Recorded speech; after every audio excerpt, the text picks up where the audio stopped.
multiple invoices. You can go and implement it. So I think it is not related, kind of only limited to banks and financial institutions. You can go to any manufacturing company, any healthcare company. So basically, we also I'm coming out with vertical flavors of ICT that to make minor adjustments. By the way, hotels buy different things, than hospitals. So those kind of scenarios also we are building. But to answer your question, any corporate who is into procurement and accounts payable, he can benefit from this one.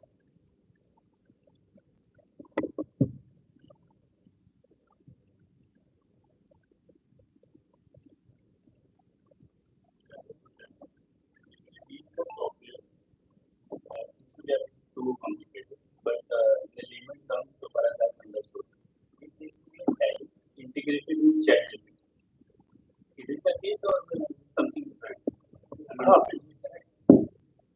I wish it was that simple. No, it is not. I'll give you a very simple example, right? May I know your name, please? Okay.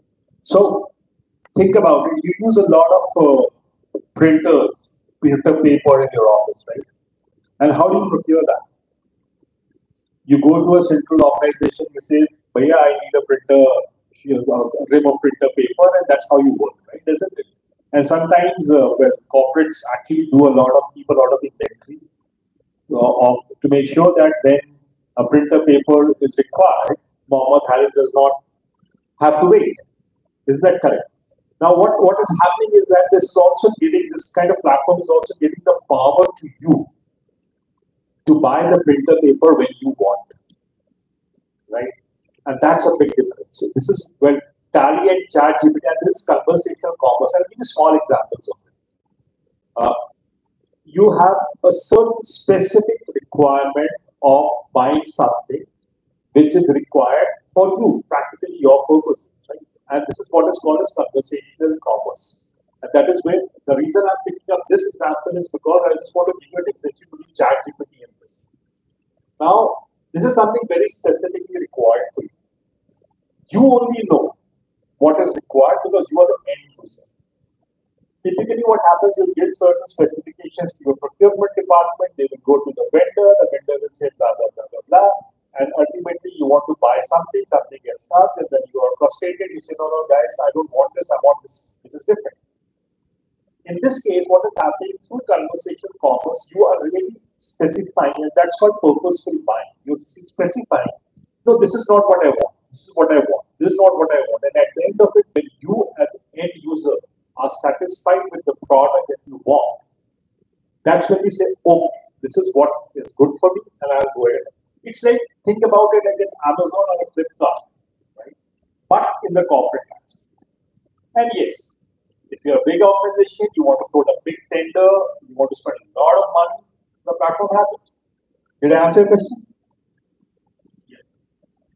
So do you have a monopoly in this sector or there are other players? So we're just starting now. So we're just launching this one thing. And so, nobody, I think, they have. I know, yes, the kind of innovation we are launching, the AI driven product, I think they're the first. So that is a great advantage. We are having monopoly. Thank you, ma'am. We wish, because it's just a start.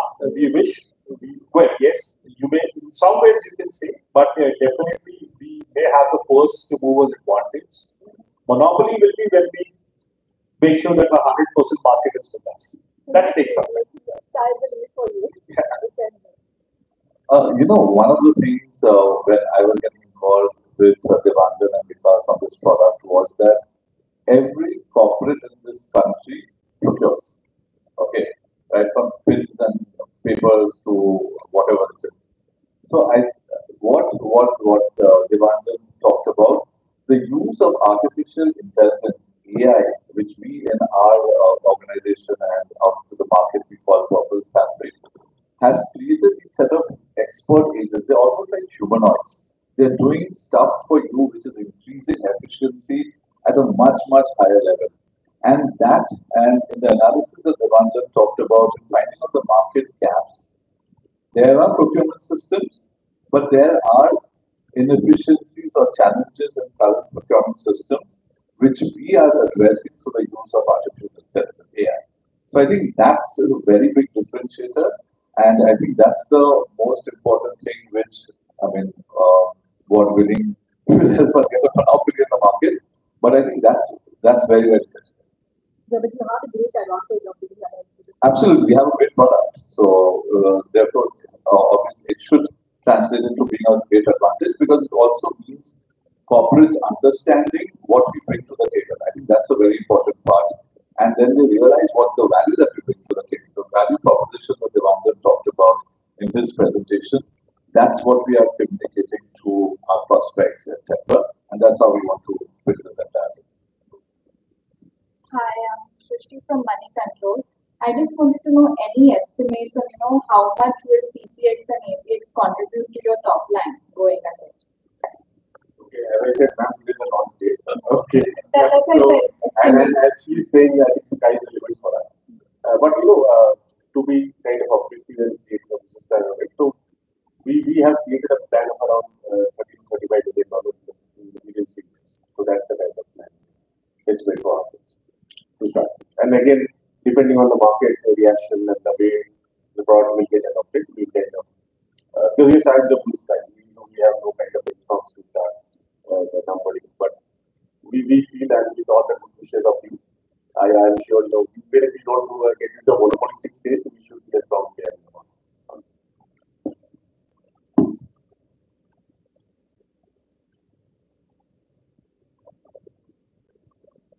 Hi, this is Anjali Kochar. So I wanted to ask you about that you mentioned in the presentation also that it will reduce human intervention, right? And all of you are already talking about AI, right? So I want to understand, what are the challenges when we work with AI in such products?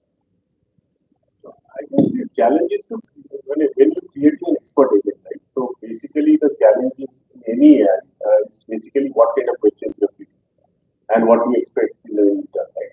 So I think the good part of us is that since we have this procurement knowledge, we are the right people to create that agent. Because if don't have domain, creating that agent becomes difficult and then you get something which they call a hallucination, right? That you ask something and you get something else.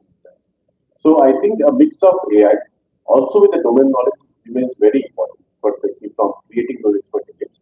Because he is not a human, right? He is basically will speak out something which is created. So the prompting, the prompt engineering, as we call it, what kind of questions to ask, whether he is exposed to only one LLM or multiple LLMs, all these would decide the effectiveness of the this agent. But I think we are very confident because we know both the domain as well as the technology. So we believe that we have the right. Thank you.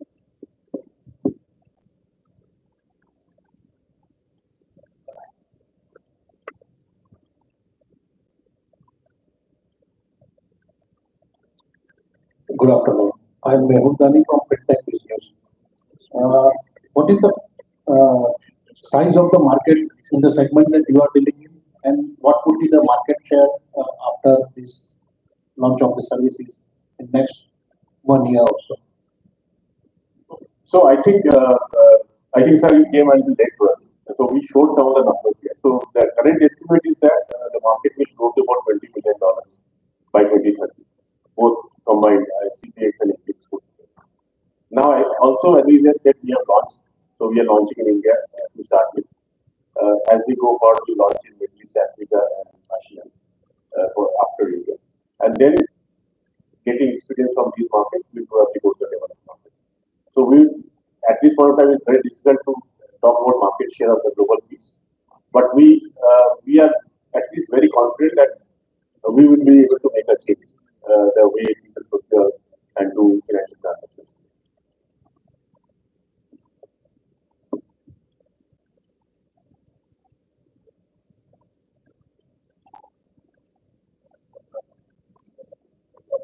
Um, uh, Number one, thank you everybody for coming. I mean, like Vikas said, it's quite a challenge commuting in the city. I have my colleagues who took 2.5 hours to reach Kandivali yesterday from here, so I think that's one thing.